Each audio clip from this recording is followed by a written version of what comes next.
What if I told you that the person everyone laughed at became the hero who saved 29 lives in just one afternoon? This is the incredible true story that will completely change how you see the people around you. Marcus Thompson was just a school janitor, mocked, ignored, and dismissed by everyone. But when disaster struck and flames engulfed Peterson Elementary, this unlikely hero did something that left an entire community in tears.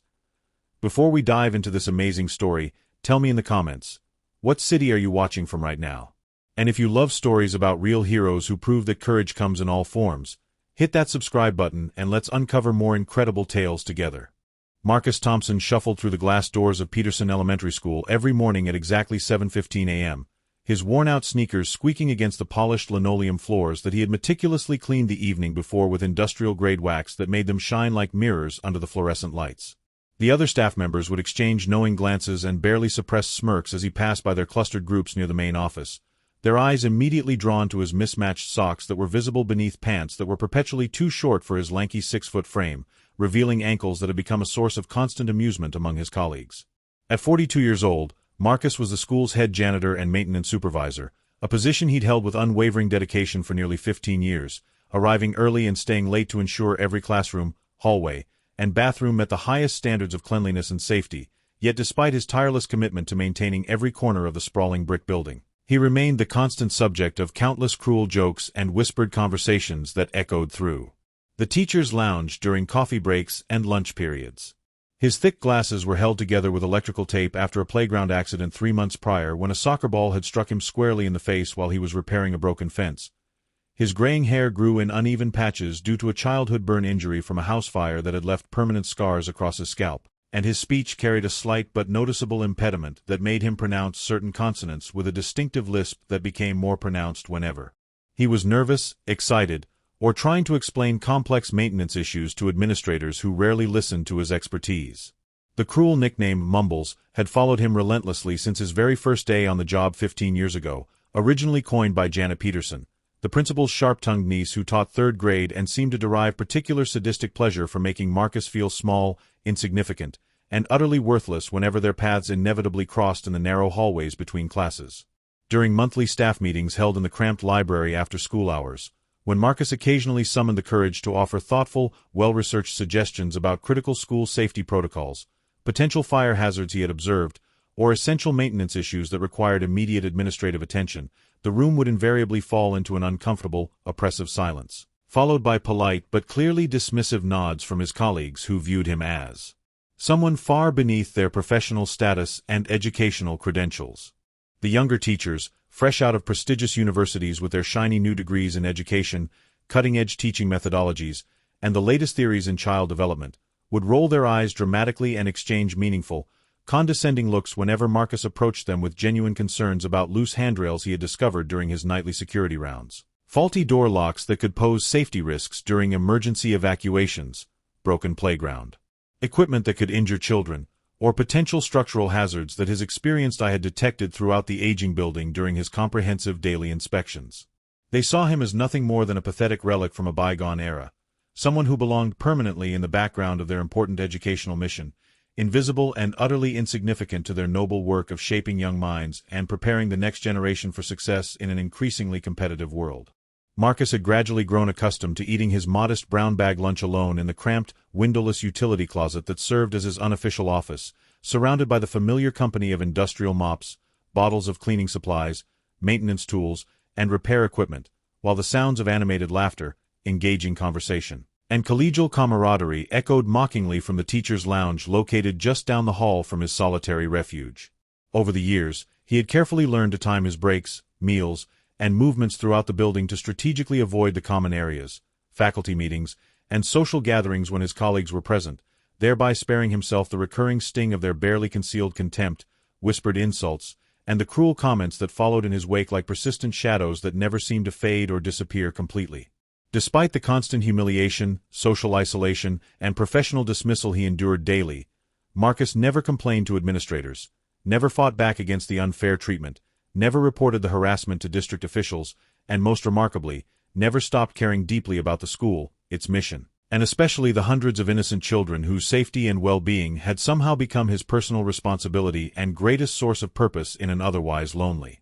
Existence. The children at Peterson Elementary, however, saw Marcus through completely different eyes than the adults who were supposed to serve as their role models, mentors, and guides in life, but who often failed to demonstrate the basic human decency and compassion they preached in their carefully planned lesson objectives. Little Emma Rodriguez would run up to Marcus every single morning without fail, her colorful pigtails bouncing enthusiastically as she excitedly shared detailed stories about her latest crayon masterpiece created the previous evening, the loose tooth that was finally ready to fall out after weeks of wiggling, her pet hamster's amusing antics in its cage, or the new kitten her family had recently adopted from the local animal shelter over the weekend.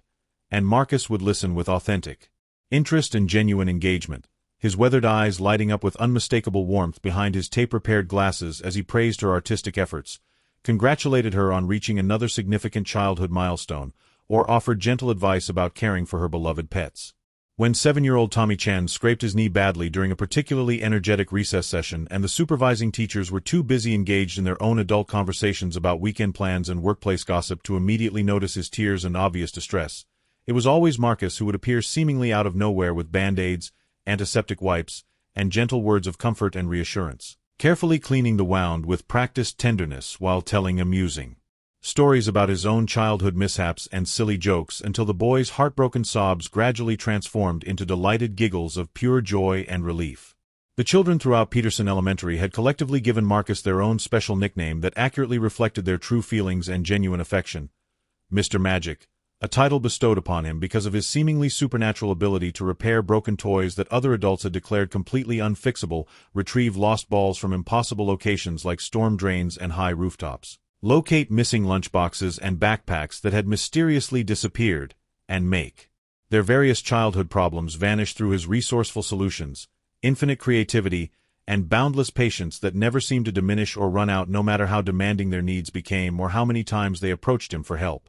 Marcus possessed a truly remarkable ability to remember every single child's full name, their individual birthdays, their specific likes and dislikes, their favorite subjects and activities, their family situations, and could instinctively sense when someone was experiencing a particularly difficult day at home due to family problems, parental conflicts, friendship issues, academic struggles, or personal challenges that children often carry silently within their tender hearts, afraid to burden adults with their worries. When he detected these subtle signs of emotional distress, sadness, or anxiety in a child's behavior, facial expressions, or body language, Marcus would offer quiet words of encouragement, a reassuring pat on the shoulder, a small piece of candy from his pocket, or simply his undivided presence and attention, simple gestures that meant more to these vulnerable young souls than any adult could possibly comprehend, appreciate, or measure in terms of their lasting psychological impact. The children trusted Marcus completely and unconditionally, frequently confiding their deepest fears about monsters under the bed,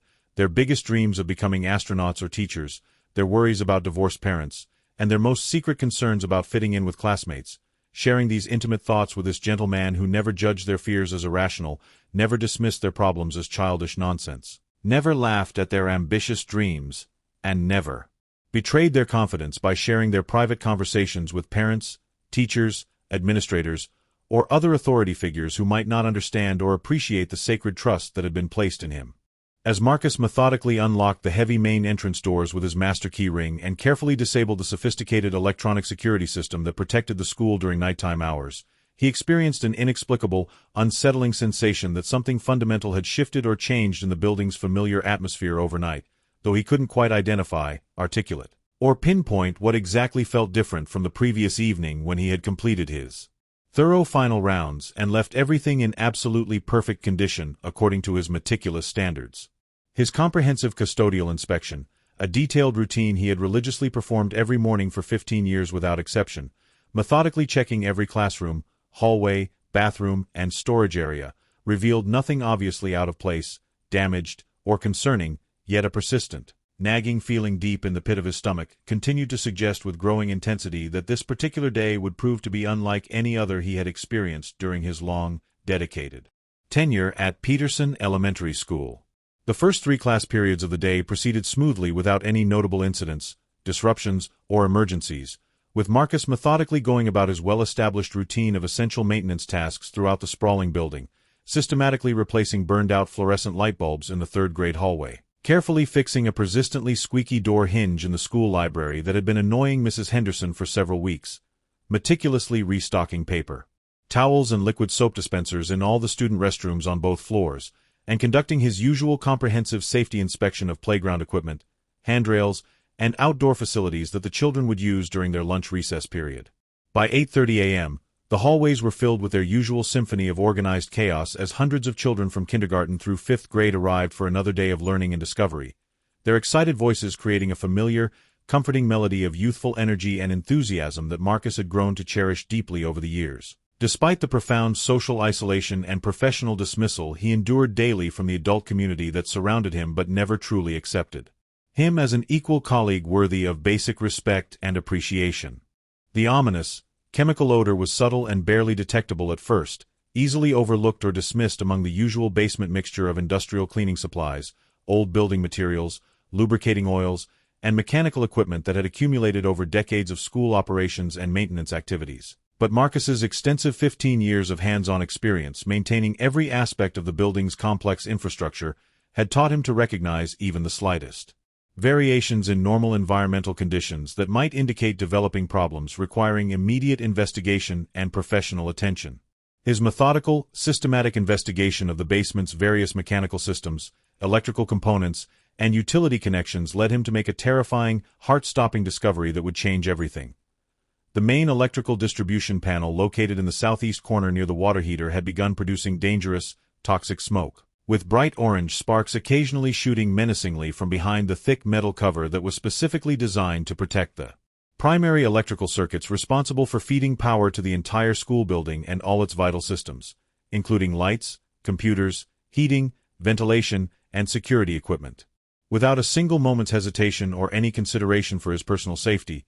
Marcus immediately rushed to the basement telephone mounted on the concrete wall and dialed 911, calling the fire department with urgent desperation. His voice remarkably clear and controlled despite the gravity of the situation as he reported the electrical fire emergency and specifically requested immediate professional assistance for the complete evacuation of over 300 students, teachers, administrators, and support staff who were currently occupying the building during regular school hours. As he carefully hung up the phone after providing all the critical details, specific location information, and emergency contact numbers to the dispatcher who assured him that help was on the way, the lights throughout the entire building began flickering ominously in an irregular, unpredictable pattern that suggested serious electrical problems were spreading rapidly through the system. And Marcus instantly realized with growing alarm and dread that the dangerous situation was deteriorating much more rapidly than he had initially anticipated or feared. The acrid, toxic smoke was already beginning to seep insidiously through the building's extensive ventilation and air conditioning system,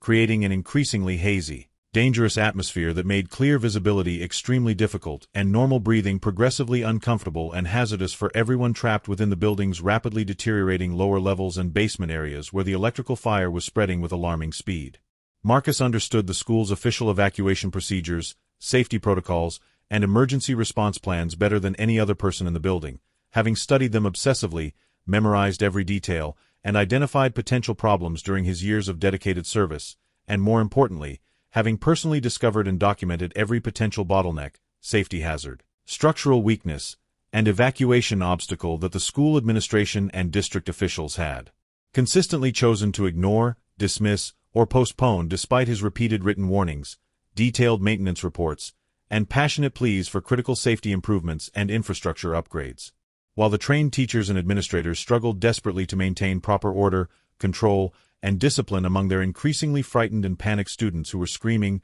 crying, and running in different directions, Marcus instinctively took command of the rapidly deteriorating and chaotic situation with a calm, authoritative presence and natural leadership ability that absolutely shocked and amazed everyone who witnessed his dramatic transformation from the bumbling, stammering janitor they thought they knew into a decisive, confident, and capable leader who knew exactly what needed to be done to save precious lives in this moment of extreme crisis and mortal danger. He quickly assessed the building's current structural condition, air quality, and fire spread patterns, immediately realizing with growing horror and desperation that the primary exit routes through the main hallways were already becoming seriously compromised by thick, toxic smoke that was reducing visibility to mere feet, forcing him to make crucial split-second decisions about alternative evacuation paths, emergency routes, and safety procedures that would keep the vulnerable children as safe as possible while minimizing their dangerous exposure to smoke inhalation, heat, flames, and the growing fire that was rapidly consuming the building's electrical infrastructure and spreading through hidden wall spaces.